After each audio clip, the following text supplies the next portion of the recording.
All right, welcome everyone to Symposium 14.1, the Back to Basics Museum Techniques Skillshare. My name is Emily Breaker. I'll be moderating this session. And I wanted to thank everyone for joining us both here and in Zoom land. And I wanted to shout out our sponsors as well as the ICON event team for providing tech support for today. And I do have an announcement. If you have purchased a t-shirt, please pick it up at the front info or at the info desk today. We will know on Friday morning if there are extras for sale. They're $20. And with that, I will invite Christina Gogler up to the podium to talk about creative storage solutions for ancient Egyptian collection. Hello, everybody. Good morning. Like Emily said, my name is Christina. I'm the Anthropology Collection Manager at the Carnegie Museum of Natural History in Pittsburgh. Before I begin today, though, I wanted to mention that if any of you saw the talk by Dr. Daniel Wildcat on the first day, it was really inspiring. My discussion today is more kind of nuts and bolts collection management, but thinking about the way that culture studies interact in natural history museums is really important. So feel free to come up and talk to me about that if you want to. But today I'm going to talk a little bit about the way that we created some new storage solutions and object supports as we prepared for the closure of our hall for ancient Egypt.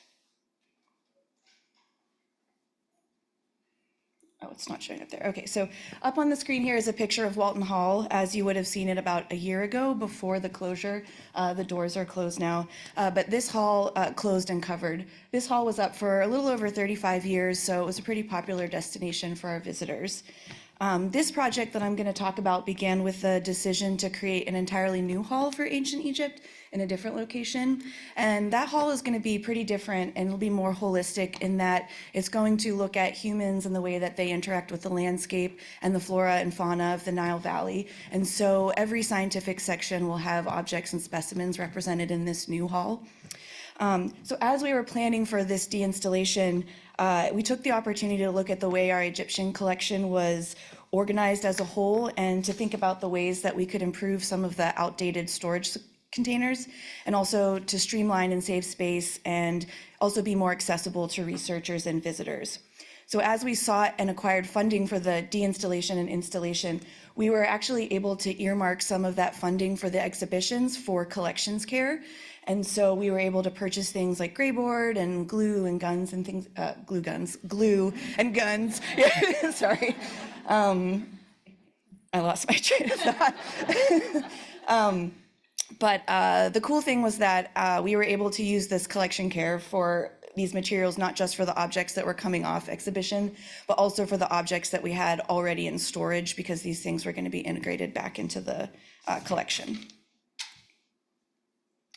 So just as an example of how some of the Egyptian collection looked prior to this project, many of the objects were stored in Ziploc style bags.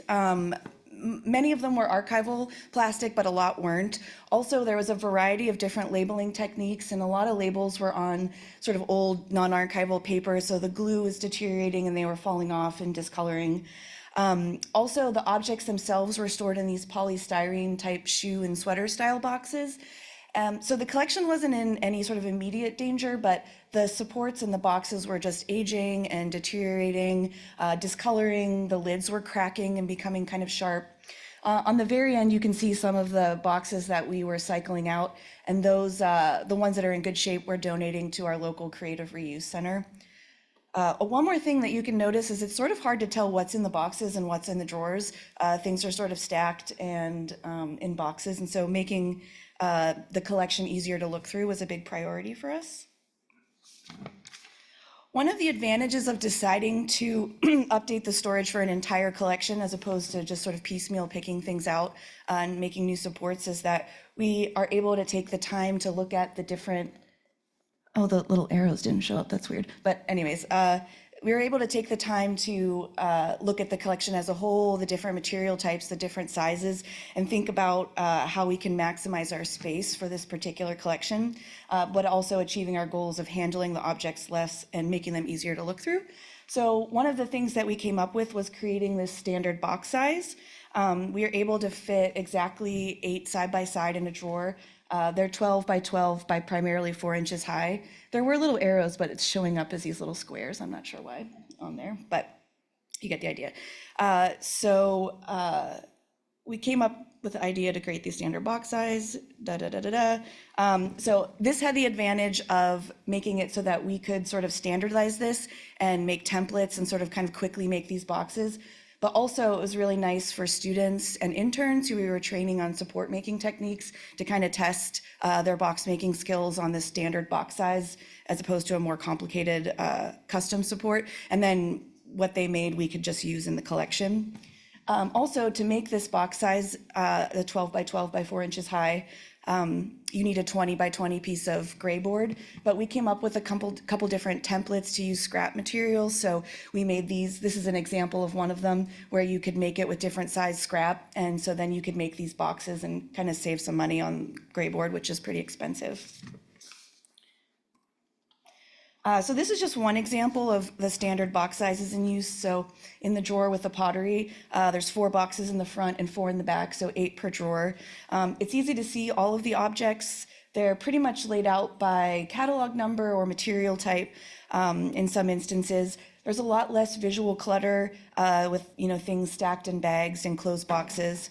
We're able to place a lot of different object types in the standard box sizes. So all of the smaller pottery here are all on ring mounts. You can see below we have other smaller size objects in cavities and in small bags. And you can move these boxes around sort of Tetris style, so it really kind of helps with the handling of the objects. Unfortunately, we only have 10 minutes and I can't tell you all of the creative solutions that we made. At this point, I almost like the boxes that we made like more than the objects, so they excite me more. But one that I'm especially proud of are the design that we made for storing jewelry, strung necklaces and strung bracelets. At one point, these were all laid out flat on cardstock and they were kind of hard to move around. And some of them were in bags, but they took up many drawers, 4 or 5 drawers. So we were able to consolidate all of those drawers down into 3 boxes of these standard box sizes. So saved quite a lot of space. I'll show you on the next slide how we built them, but these can stack really easily in the boxes. You can, without touching them, kind of pull them out and look at them. And so again, just makes looking through them a lot easier. Just like we did with the standard 12 by 12 boxes, we were trying to make assembly line style supports that could be made kind of quickly, especially for things that were similarly sized. So in this one, we were able to use a lot of scrap material to make the gray board bases, little bits of Tyvek. We cut these little rings of scrap backer rod. There's some felt. And then we just glued the Tyvek to the backer rod rings. And then whatever unique dimensions of the necklace or bracelet it was, you could kind of shift the backer rod around, glue them down, put the necklace on, and then, oopsies. Then you can stack like this. The backer rod also acts as spacers so that you don't touch the necklaces, so they can be stacked up in the box in that way. This was a really beautiful picture that was taken and used in a Carnegie magazine article, but I just thought it was pretty. The storage supports are I love them. So this is a picture of the Shopties. You can't see the labels, but there's labels under it. Again, there's a lot less visual clutter. There's a couple trays of Shopties in one standard box size. A really big thing was when we had researchers coming, you're able to look at these things as a whole. You can see differences in construction techniques, paint techniques. So looking at these this way is, a person might request a specific object to look at, but then when they see all of the Shopties like this, they're like, I didn't know you had this one, or these match up with these ones. So seeing things kind of top down like this is really useful for researchers. And then we could use scrap, backer rod, Tyvek, foam, and things like that to pad out these little individual areas. We also made a lot of cavity mounts that could be stacked. This is just one example of some Egyptian ostraca. These are fragments of pottery and limestone that have a variety of languages on them. But we had researchers coming that were able to notice some of the differences between the writing styles of ostraca that they weren't even requesting. And so having them spread out like this was really helpful. Okay, so one of the things we've already begun to try to test out this technique on other collections. So looking at a collection kind of zoomed out to see what are the unique sizes and materials in it, and how can we make kind of a standard way of organizing it. We have a large archaeological collection from Pennsylvania that we've already tested this out with, and so in that case we have 6 standard box sizes per drawer that fit standard bags, and you can kind of look through the materials in a really easy way, material types and things like that. Also, like I mentioned, I'm excited about the opportunities for promoting research. Being able to look through these so much easier has been really nice. And then finally, there's a possibility we might be moving the Egyptian objects to visible storage for visitors at the museum to see. And if that were to happen, the objects would stay in these supports that we've created, so visitors can see how things are stored behind the scenes in a really aesthetically pleasing way, and be able to kind of look at all the things as they're laid out. So that's all I have to say. I just want to thank my predecessors and my colleagues and all the volunteers and interns who helped do this project. I especially want to thank our conservator, Gretchen Anderson, who just retired very recently. A lot of our techniques and support making were based off of her designs and training that she gave to all of us. So thank you.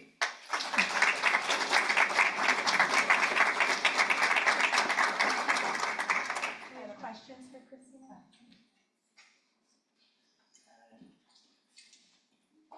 Should I exit this? Okay. Hi, so beautiful, things organized neatly. Oh my gosh. I freaking love labels. Oh my gosh, but the boxes and trays are amazing. How much time did you budget for this project, and how many people were working on it at any given time? We didn't really have a firm timeline, thankfully, just because we're kind of just trying to get this done before the hall opens, which is 2027, not totally sure. So, sorry, can you say your question one more time? Sorry about that. How long did it take you to do all of this, or are you still working through it? Yeah, so we've been doing this for about a year and a half now, but it's when we have time, and some of our volunteers will come in for maybe 3 hours a week. So they'll start a box and then, slowly work through it. And so one box could take a week or 2 weeks.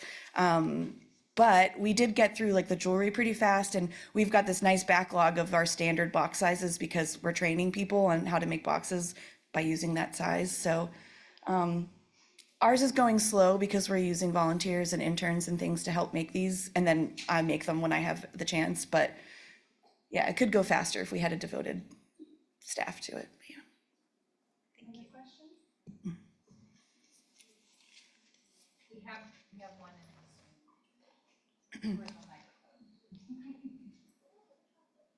the Zoom chat. Wondering how many custom boxes you may have had to make versus standard sizes. Were there many special cases that made work slow down / disrupt standard shelf spacing?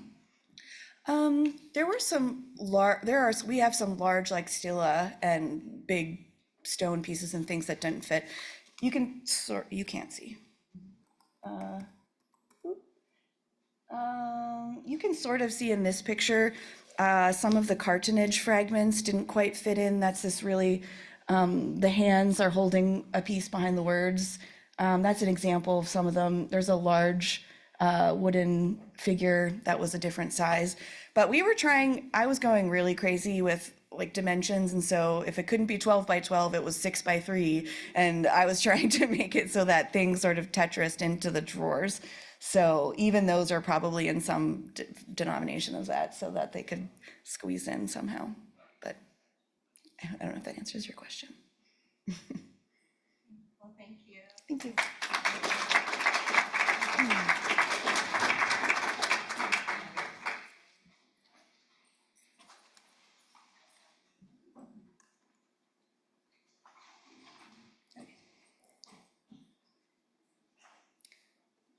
Is there a presenter mode or for your PowerPoint? Yeah, okay. All right, well, next up we have Giovanna Omura talking on 10 simple rules for a successful natural history collections request. Oh, I think it's not over there. Oh, goodness. It's okay. Do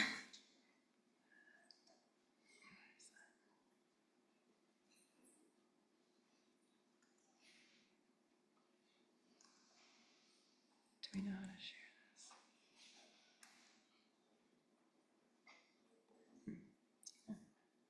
We might need some tech support on sharing a PDF.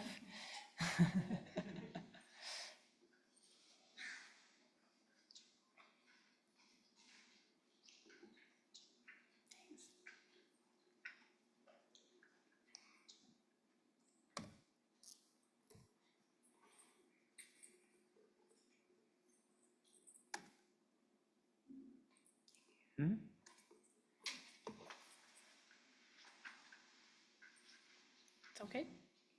All right. So hello everyone. I'm Giovanna Omura. I am from University of Carolina at Charlotte, from the Department of Bioinformatics and Genomics. I'm a PhD student. So I'm going to talk a little bit. This is more of a story, and this is a plan that I wanted to make for a publication for the PLOS One.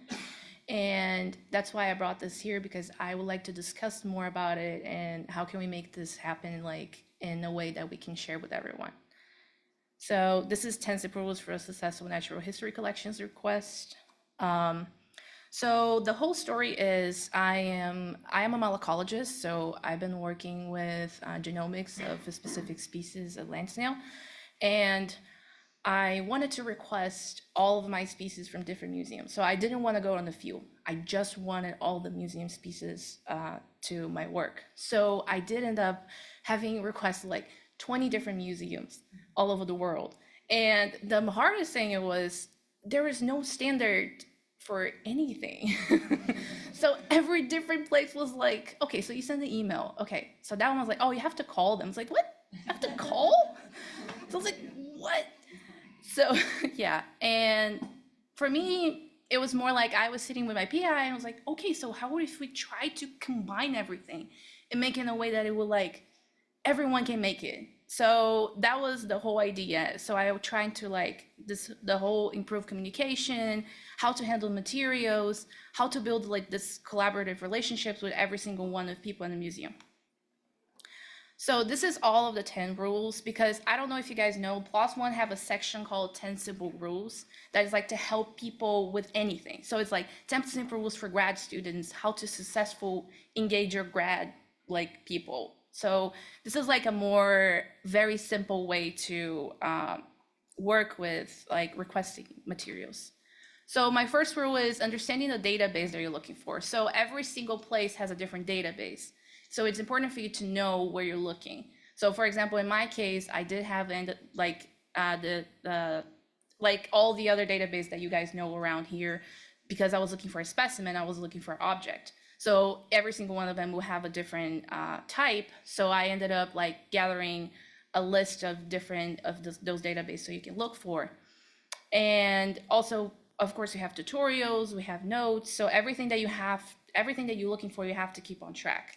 And the rule 2 is to reach out to curators with clarity and purpose. So a lot of people that I heard, I also in contact with most of the curators for my field, and they're always like, talk to me about, oh, people send me emails, but they don't explain exactly what they want. So they're just gonna say, oh, I want X. And they're like, okay, so what do you want me with that? So it's important for you to know what you're looking and look for everything you want. It's the purpose for the curator to help you, but also you gotta help them too. The rule number 3, it's actually don't be vague and avoid excessive unnecessary requests. So it's to be more specific and to have clarity of what you want, and also consider the ethical and practical responsibilities, which is the rule number 4. And because a lot of the curators that I noticed, it was like, okay, so you want this sampling, but like, how much do you want? Do you want like a 1 milligram, or you want the whole specimen? So that was the thing that everybody was asking me about, and that was like the most important part for me. It was request that. So you have to know what you need, and not to destroy the materials, because we know a lot happens when you actually get the samples. So you got to be aware that you got to explain that. So for me, in my case, I was explaining to them that I need 2 milligrams of tissue because I wanted to work with the genomics. But then they were like, no, you need 1 milligram. And it was like, no, you don't understand. I need 2. So it was a whole chain of emails of like explaining to them, giving papers, discussing about it, but why, the reasons why I need that. So yeah. The rule number 5 is to prepare a strong justification. So again, you also have to explain what you're doing. You have to give the methods. Usually you do. I ended up going for it since the beginning, since I started requesting it. I did like a whole paper, actually, like a whole project to send it to them, because I thought like, okay, so maybe if they're interested, they like to read what I'm doing. So why not? I just made the whole paper. I explained my reasonings, introduction, all methodology, like if it was a proposal itself, to explain to them why I want it. And also you have to align with the mission of the collection. So depending on what you want and what you need, it would depend on how you're gonna write this, the whole project itself. Also, you have to handle the materials responsibility, which is the rule number 6. So I have a fun story. So I did requested samples from Florida Museum by the time there was the hurricane. And they sent it to me, a box, and it took like a month. And I was like constantly talking with the curators, like, is everything okay? Is everything okay? Are you okay? And he's like, no, I'm okay, I'm fine. But so I was constantly checking with them because I was worried, but luckily the box came. And some parts were like ripped apart. I don't know what happened there, but like I was always I took pictures. I was like, hey, this is how I felt. I didn't do anything, so please don't blame me for this. So I keep everything perfect. So it was like, no, that's okay. We know, like, damaging can happen. But like, I was always taking pictures of all the boxes that I'm receiving. I was making videos, actually. So the box will arrive, I'll make the video opening the box. It's like, okay, so this is how it is. Just to make sure that like I wouldn't do anything wrong, or like they think that I'm trying to, throw the stuff through the window, whatever. So the rule number 7 is to anticipate challenges and remain adaptable. So for me, getting all of the samples, it took me around 6 to 8 months. And I have a short timeline. I'm graduating next year. And meanwhile, I was doing other stuff, but I was always constantly talking with them. So also I have another story. I have multiple with this. This is the whole thing. But I requested from one museum and the curator simply disappeared. So fun fact, he also doesn't have a phone. So yeah, he's an old style guy. And I had to find a friend of his and then just called her and just like, please, do you know where he is? And then she was like, okay, he's here actually. It was like, please pass the phone. So I was like, I need the materials. I was like, oh yeah, that's true. I saw the email. I was like, oh my God. And he was like, okay, I'm gonna do it. He ended up sending the stuff. He was very sweet, but so like you always have to respect the deadline. Like be very careful because it will take a while. Some people, it's understaffed. We have one curator for like a whole collection, so it will take a while. We just have to really don't give up. The rule number 8 is to return materials promptly in proper condition. So everything that I've been doing, I bought like a new box of like new flask. I changed everything. I put everything, I organized like according to what they wanted from me. So some of them was like, okay, just put in the thing with ethanol, you're gonna be fine. Some of them was like, okay, so I would like for you to put some this and this and this, and we have the instructions. So they were always sending to me the things that they wanted me to do. Yeah, and also provide updates if delays arise. So you always have to talk. So it's a whole thing is like talk. Well, the rule number 5 is follow up and share outcomes. A lot of my people in my field are very interested in what I'm doing, and they're always like texting me or sending me like emails, hey, how you doing? And so I'm always talking about what I'm doing, no matter what. Like even though I'm not finished yet, I still send the emails like, hey, I'm like in this part, and it's like, oh, that's great. And so communication is always really good, and acknowledging the institution that it's helping you, it's very important. So, and the rule number 10, of course, is to build relationships, not just transactions. So you're not just requesting the material. You're not just taking it from them. You're doing a really cool thing, and they're also expecting you to talking to them, build a relationship, and like sharing all of your stuff. So, I mean, that is one of the reasons why I'm here, because I wanted to have this feedback of people that actually work 24/7 in things that I'm not actually aware of it. So, yeah, and that's the whole 10 simple rules. I hope I can also have help from you guys. So the takeaway is thoughtful, well-prepared, respectful interactions with natural history collections benefit everyone involved. So you cannot, I mean, don't be a bad person.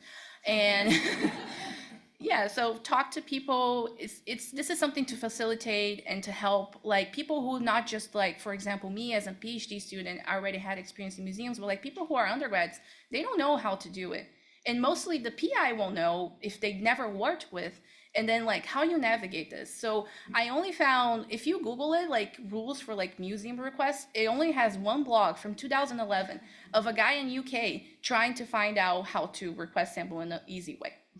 And then I was like, that's kind of interesting. But I mean, that's what I am trying to do now. Well, I want to say thank you, people in my lab. Cypher is my department of Bioinformatics and Genomics, and I will actually share the manuscript soon. We're going to be publishing, and we have the updates in the QR code. Thank you.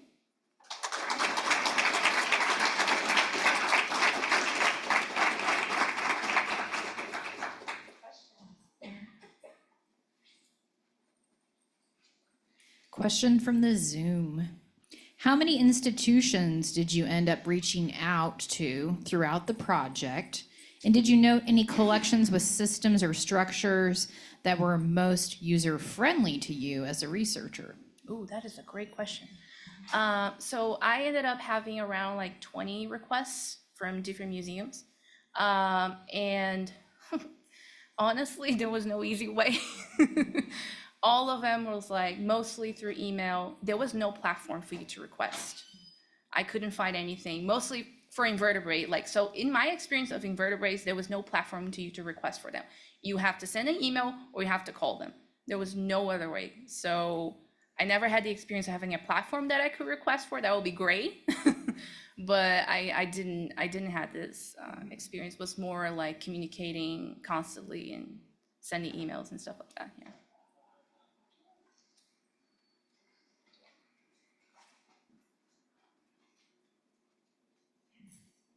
That was a very, very nice talk. Maybe one addition to your point 9, reference the material when you publish. Yeah. Because a lot of that material is not referenced to the specimens, and that is not good science.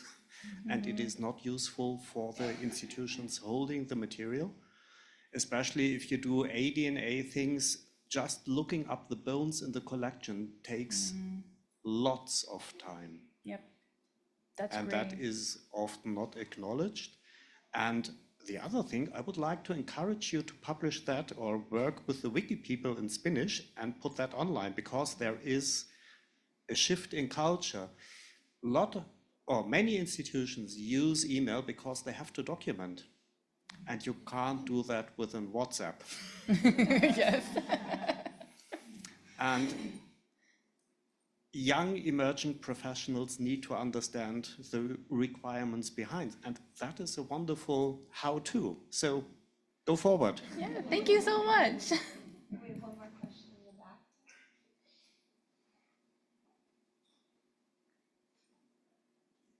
A nice talk. Not necessarily a question, but like a comment. So I work at a pathogen biorepository in Michigan, and the tissue collection is managed by all the divisions individually, right? So we just started this biorepository, and when we came up with the specified database for that, we actually started thinking about how we can unify this a bit. So we're coming up with a portal that is kind of like, think Amazon style, where you can go in, you can kind of like look at all the divisions. You can make like a shopping cart and then request a loan from all the divisions at once. And then the portal will send out the email for the loan request to all the collections managers individual. They can approve these loans individual, but then the people in the biorepository that get that yes or no back, and then they pack up the loan as one, even though it's from different divisions. So we're coming up with that, and we're hopefully starting this portal in beginning of August. And we have like IT interns that are programming this for us during the summer. Oh, that's great. Thank you. So, and you know, in the long run, we're planning to have this also for the dry collections and for the wet collections. So you can go to this one platform and get loans from across the museum. And you know, the like communication is kind of like streamlined a little bit. Yeah, that's great. Do we have time for another? I mean, you can talk to me. I'll be around. We can discuss. Yes. Thank you. Thank you.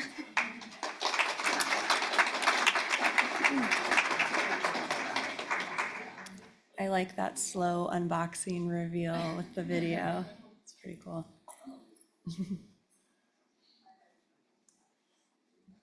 All right, next up we have Craig Brabrant.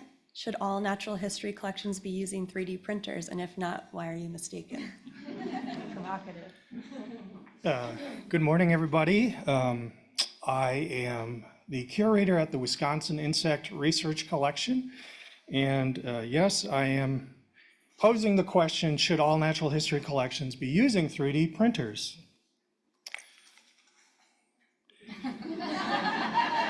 I think I have plenty of time for questions. Seriously, though, I know that a lot of 3D printing is not new, and people have been using 3D printing for the last 2.5, 3 decades. And a lot of people are using it. I know I have colleagues, Liz is here. Oh, she's in the room, but I was going to say she's here in Lawrence. And I know collections like osteology collections are printing bones for teaching purposes where the actual specimens are a little bit too fragile. But what I was really interested in exploring, I should step back and say that we also are a land grant institution. And so the mission of the university is kind of focused around the 3 pillars of research, education, and outreach.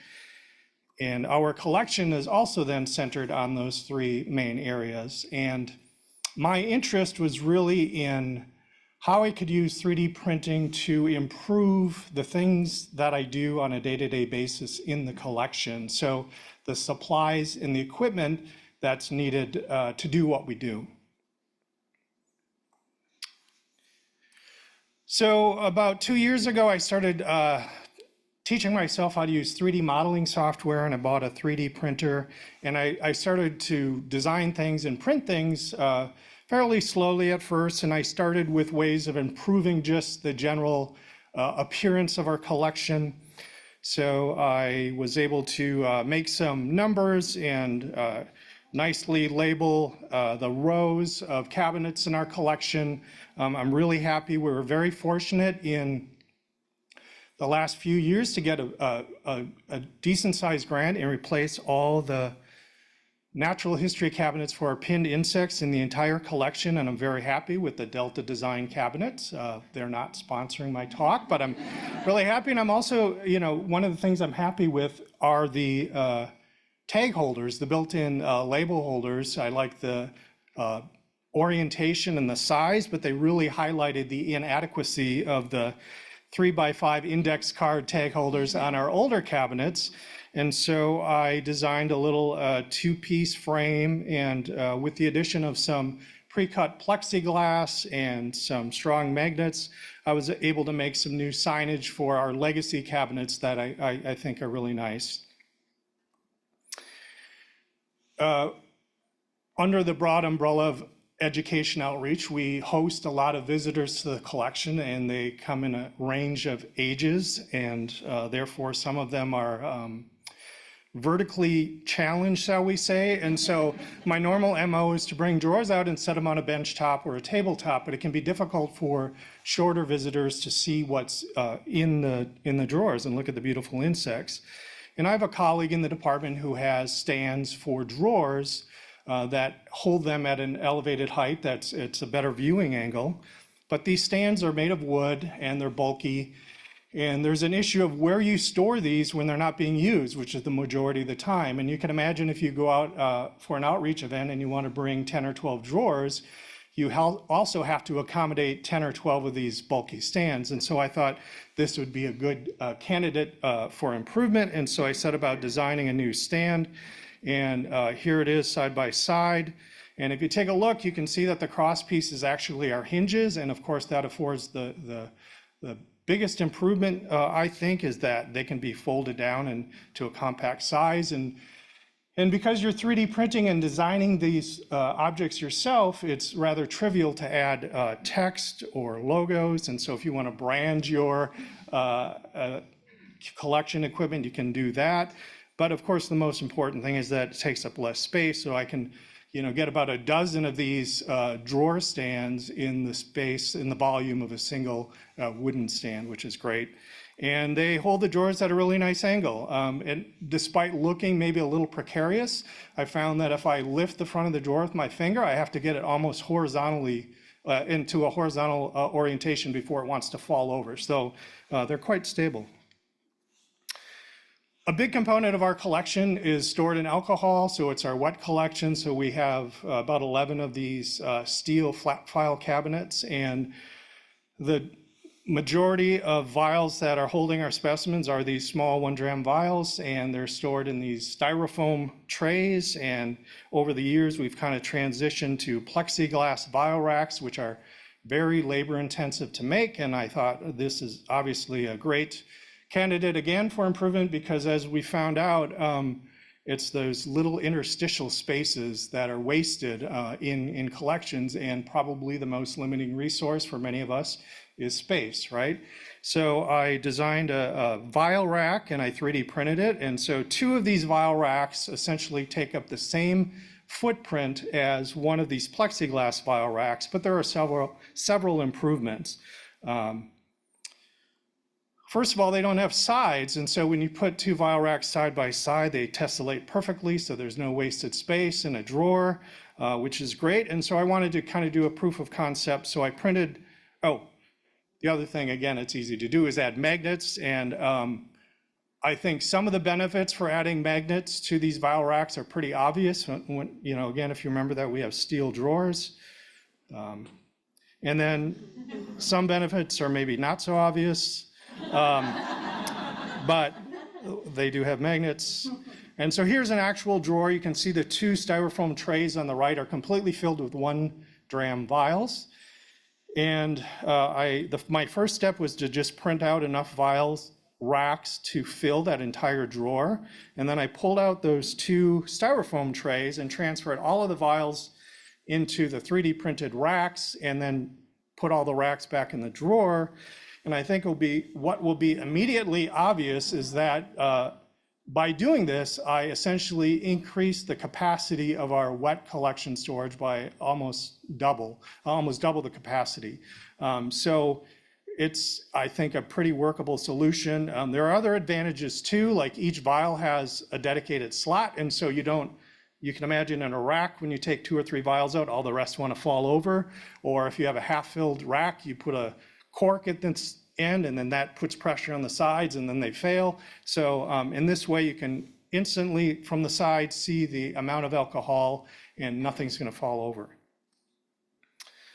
And I also made little holders, label holders, that can clip onto a single vial, and you can put them in an individual vial in any orientation, so that when you're looking down, you're not just looking at a sea of vial caps. You actually have labels that say what are included without sacrificing space for additional vials. Over the years, or not over the years, in former presentations, I've talked about some of the one-off pieces of equipment that I've made. So I've made curation stations, I made little sorting dishes for sorting insect trap samples, pinning blocks, storage for used pins. I've even 3D printed the unit trays that hold the specimens in the insect drawers, mailers with, for valuable specimens going out on loan. We have also incorporated 3D printed imaging stands for some of our high throughput digitization efforts, and it's nice to have multiple trays so that if you have a couple of students, one can be prepping a specimen while one's operating the camera, and then you can switch.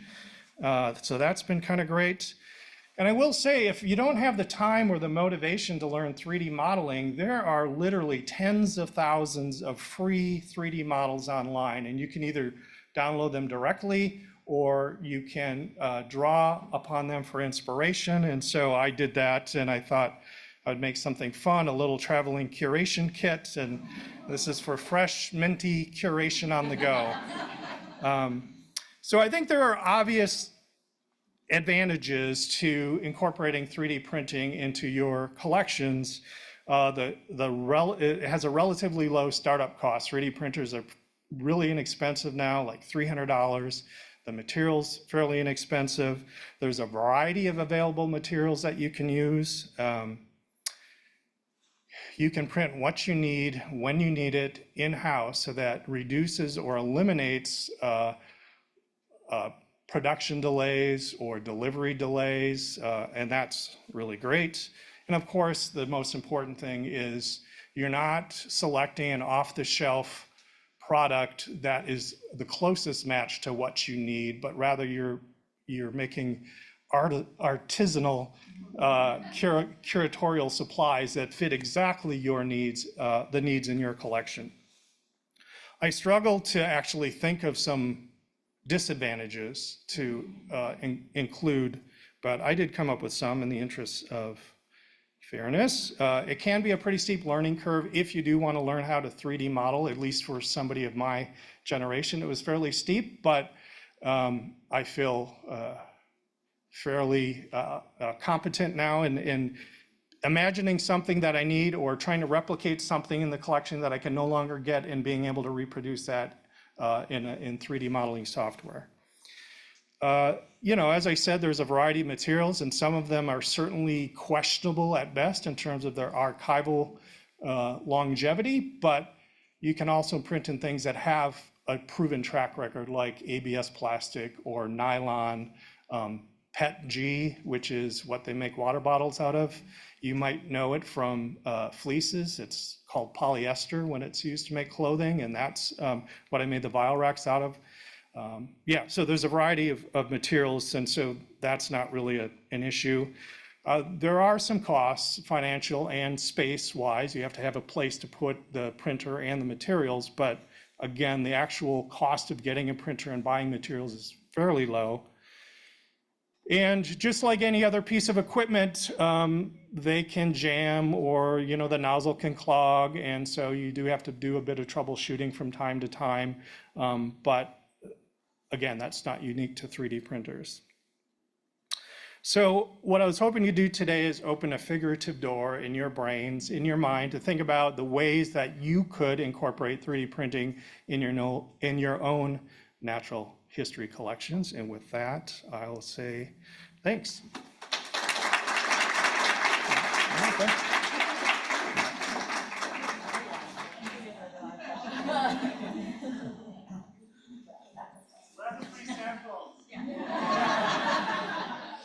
Question from Zoom. What 3D printers and filament types do you use besides the polyester you mentioned? Sure. So PLA is the common prototyping filament. It's polylactic acid. It's plant-based and presumably somewhat biodegradable. It's great for prototyping because it's fairly inexpensive, and so if you're going to iterate, it's an iterative process, right? I use, the brand is Bamboo Lab, but it's, if I had an hour-long talk, I could talk more about the different kinds of, resin printing versus fused filament printing. This is basically like a glorified hot glue gun, right? It spits out a filament and melts it and builds up your object layer by layer. So yeah, I use PLA for iterative stuff, and then I have some nylon. You can get filaments reinforced with glass fiber, so like fiberglass or carbon fiber. So if you need something to be very structural and durable, there are options for that. So there's a lot of choices. So we considered getting a 3D printer at our museum, but our issue was ventilation. Yeah. Yeah, absolutely. So resin printing, I convinced the director who's sitting back there to buy a resin printer, and it's still sitting in it's been unboxed, but it hasn't been used yet.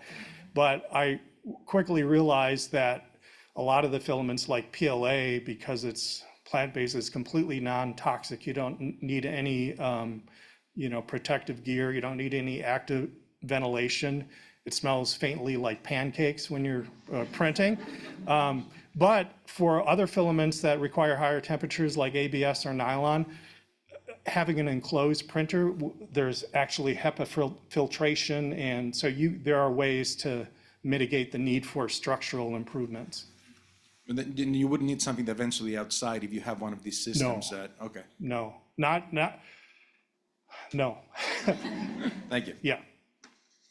Just really quickly, are the models you've created available online for free? Yeah, I got that question. So I'm having a hard time convincing people that I'm trying to inspire people to create, because we all have slightly different specific needs. But I am looking at, creating an account just to provide some models that might be useful for other people. And certainly the curation station and the sorting dish, that might be useful for people, so I don't mind. But so currently no, but probably by this fall. And I probably am out of time. One more and then move on. Hi, thank you. Great talk. What modeling software do you prefer? I use Autodesk Fusion, which is kind of an industry standard for like manufacturing. And the primary reason is because at an educational institute, they offer free educational licenses, so the software is free. But there are other free solutions out there if you're not affiliated with an institution to get a Autodesk Fusion license. So. Awesome, thank you. Sure.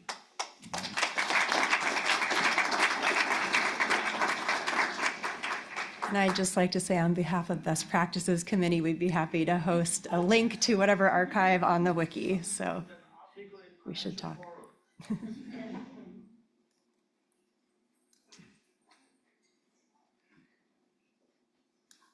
All right, our last presenter before lunch is Lauren Vaname from Field to Freezer, a tissuing workflow for genetic research.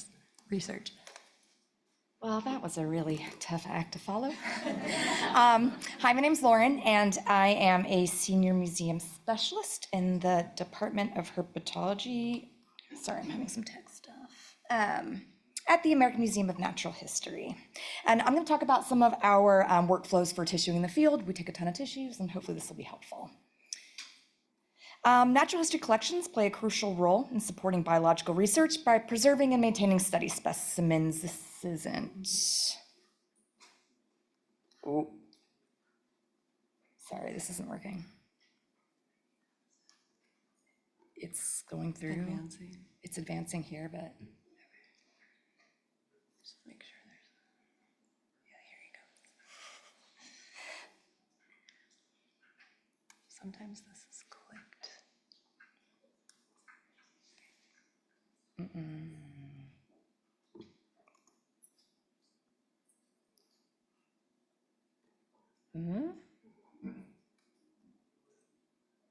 Okay. You'd think we had figured this out post-pandemic. Okay, natural history collections play a crucial role in supporting biological research by preserving and maintaining study specimens. These preserved reference collections provide valuable insights into biological diversity. The American Museum of Natural History in New York City houses one of the world's largest and most comprehensive collections, containing over 34 million specimens. While researchers have traditionally archived morphological voucher specimens, over the last 40 years, tissue vouchers have become increasingly vital as genome-scale sequencing and advanced analytical models have allowed us to enhance our understanding of species diversity and evolutionary relationships. To address the growing need for long-term tissue voucher storage, the AMNH founded the Ambrose Monell Cryo Collection for Molecular and Microbial Research in 2001, a centralized and accessible liquid nitrogen repository with the capacity to house approximately 1 million tissue samples. And the AMCC is an amazing resource for both internal and external research, and I wanted to highlight it a little bit before I talk about my stuff. All of our samples are housed in liquid nitrogen vapor freezers that are passive and on wheels. These heavily insulated vats don't require electricity to maintain LN2 temperature inside the chamber and can each hold a maximum of about 70,000 samples. Each sample has individual unique barcode identifiers, which links to the sample's metadata in the AMCC's database FreezerWorks. The metadata contains all of the information about the samples, taxonomy, locality, positions within the vats, that kind of information. Currently, the AMCC has over 130,000 tissue samples, representing over 11,000 different species. And the AMCC collaborates closely with the divisions of invertebrate and vertebrate zoology within the museum, and as well as outside programs like the National Park Service. All the samples are accessioned and searchable on their public website, and upon request from the AMNH collection staff and researchers, the AMCC will prepare tissue loans, and they'll even help create tissue collecting kits for the field. So this is a really amazing resource that for researchers looking for access and storage of genetic material.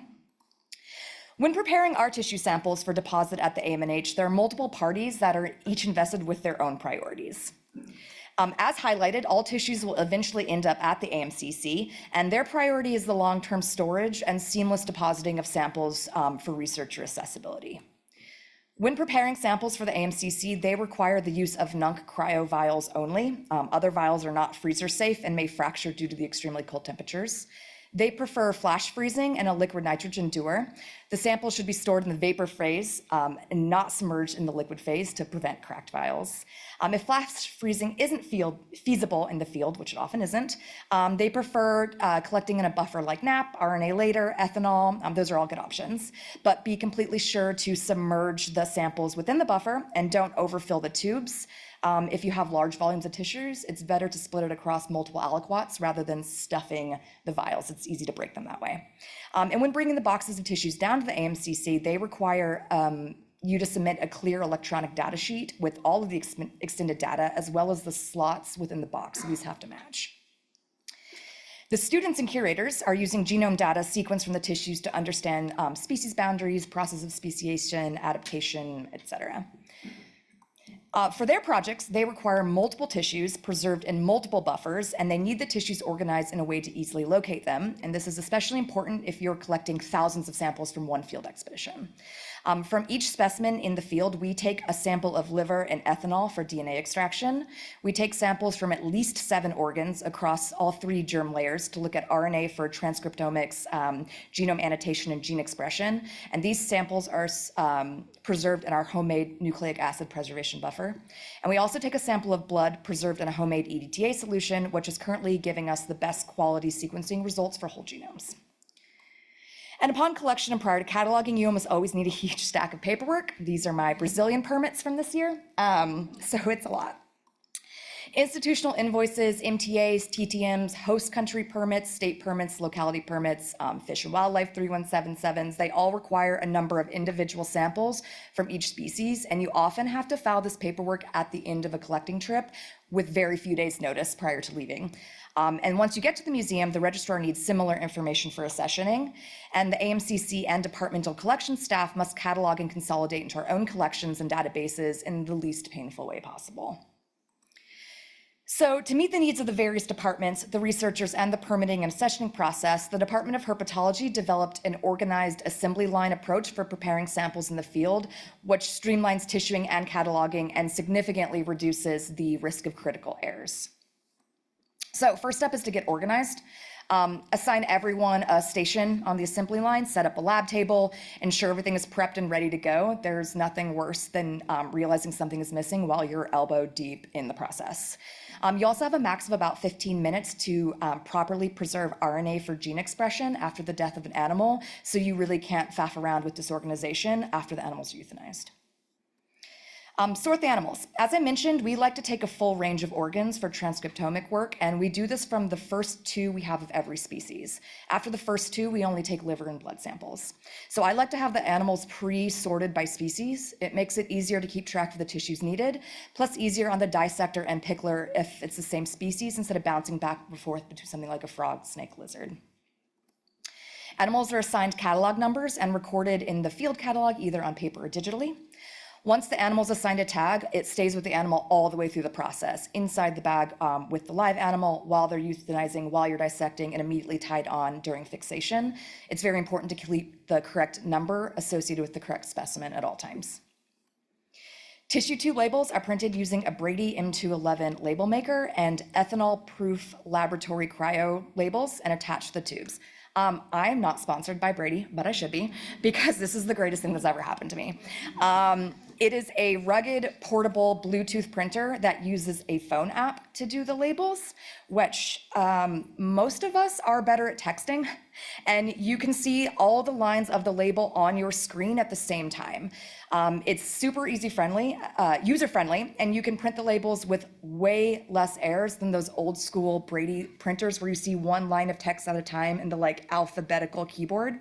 I love this thing so much, I call it the Baby Brady. It has its own theme song.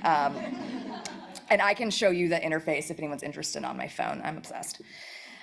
Because I know that I will need the same 8 tubes for the first 2 of each species and 3 tubes for the remaining, it's easy to pre-print the labels after assigning the tags. I prefer to have everything set up for the day ahead of time, and it's hard to see in the picture, but I prep the tubes in numerical order down the rows in the tissue boxes, and within each row, the organ tubes are in the exact same order every time. So I always know the first slot is gonna be a kidney in that buffer. I always know the second slot is gonna be skin, and so on. And I pre-fill the tubes with 1.5 milliliters of the coordinating buffer, and it's much less stressful to have them printed and filled ahead of time, but you can also assign someone to do this during the assembly line, which we've done, but there's less tears if you can do it ahead. And the Brady also allows for quick printing should something come up while dissecting. So if you open something up and it's full of eggs or reproductive organs, you can easily print a new label in 2 seconds and get it on another tube. Animals are euthanized according to IACUC compliance standards for the specific species. Animals are then processed for their tissues. This is the most important step, and if you only take away one thing from the workflow, this is it. It is imperative that the correct tissues are in the correct vial with the correct buffer. This can get hairy, especially when we often have multiple people dissecting and only one me with the tubes. So we developed a call and response method where the person tissuing will get their organ and they will say out loud 14723 lung, and I will hold up the tube and call back and confirm that it is 14723's lung. You wouldn't believe the simple errors you catch just by speaking out loud because your mind kind of sees what it wants to, but if you say it out loud, you will catch things. And by keeping the position of the tubes in the same order every time, it becomes second nature to grab from the correct spot. And lids are capped and put back into the same slot it came from, and this makes it easy to see if you missed any organs from that animal, which can happen if they're a little funky looking inside. We use individual tools for every organ that are cleaned and sterilized as we go. If you're a small team, you may want extras of every tool so you don't get held up sterilizing. Specimens are then passed with their tag to the picklers who fix the animals in whichever way is appropriate for that specimen. And once we're finished, I tighten the knuck tube lid caps. I've made that mistake before. You have to check to make sure the lids are tight. I check it all off in a digital spreadsheet, what tissues we took and whether or not there was a voucher body. And at the end of the field work, the spreadsheet is easy to sum up to get those vial counts and numbers of species for invoices and paperwork, particularly the 3177s that require the number of tubes, not the number of animals. The tubes are consolidated down into numerical and organ order, taped up tight and labeled with the expedition name, data, catalog numbers, and what box number it is of how many. And then you're good to go. So our workflow meets the AMCC standards for tissue preparation and supports common researcher applications such as transcriptomic and whole genome sequencing that require distinct tissue preparations. The organization and data management reduces the risk of critical errors, including mislabeled, damaged, or disorganized tubes, preventing legal permitting issues, incorrect invoicing, and costly sequencing mistakes. If you switch a tube, there's $6,000 down the drain. The tubes are organized to maintain catalog consistency and deposit requirements by the AMCC, and the digital spreadsheets are easily imported into the databases, streamlining cataloging for both the AMCC and FreezerWorks and we use EMU. And most importantly, this is adaptable. It can be implemented in any collection storing tissues associated with morphological vouchers, regardless of the in-storage facility, and you can adjust this to your team size in the field. Yeah. And with that, I can take any questions, or you can always contact me. Obviously, I can give you some of our like homemade buffers and some of the more DNA information, as well as Svetlana Kadanova. She is the collections manager of the AMCC, and I believe she's also online in the chat if there's a question for her. Thanks.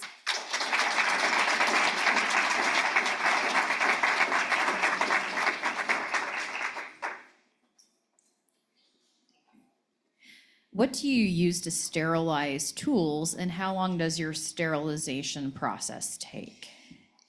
Yeah, so I typically, the tools can get a bit gory during some of the organ processes. So I usually scrub with like soap and water and then do a rinse off, and then I put them in ethanol and flame them. Some people use formalin to sterilize, and I think that's insane. Because if you don't get it off properly, you've now also killed your DNA. So we just use a down the line method with flaming.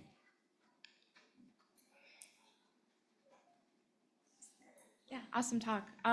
Yeah, I was curious, to your knowledge, even assuming that you've stored tissues properly and they were collected 15 minutes after euthanization, are you seeing any RNA degradation over time, even in the cryo chambers? Yes. That's a whole conference. I'm more of the organizational side of things, but obviously, you know, everyone, we can talk to you about it, but yes, I can show you some of our results. Obviously, where you collect may have different results than, you know, if your thing is sitting in hot weather for all day versus trying to get in a fridge, freeze defrosting, all sorts of things will affect your RNA and DNA, and that's like I said, a whole conference. But if you want, I can hook you up with the crew and they can help you out. Cool, thank you. Yeah. How do you link permits with your tissues and specimens? Like database or just so? Yeah, you need to keep that referenced for obvious reasons. So the questions is if you have that in different locations and the paperwork is probably centralized, how would you do that? Yeah, so we use EMU. EMU has a permitting tag, so anything that's cataloged in EMU we can associate with the accession number. The accession number will it will link to our registrars actually in EMU as well. It will link to the accession module in the registrar's office, which connects to all the permits. So every once in a while, you know, this typically works best for one field season where I have, or one trip where I have the associated permits with that trip, and it's very easy to keep it connected, but that is part of our process of cataloging, is keeping all of that linked in the database with the specimens. Yep. All right, thanks.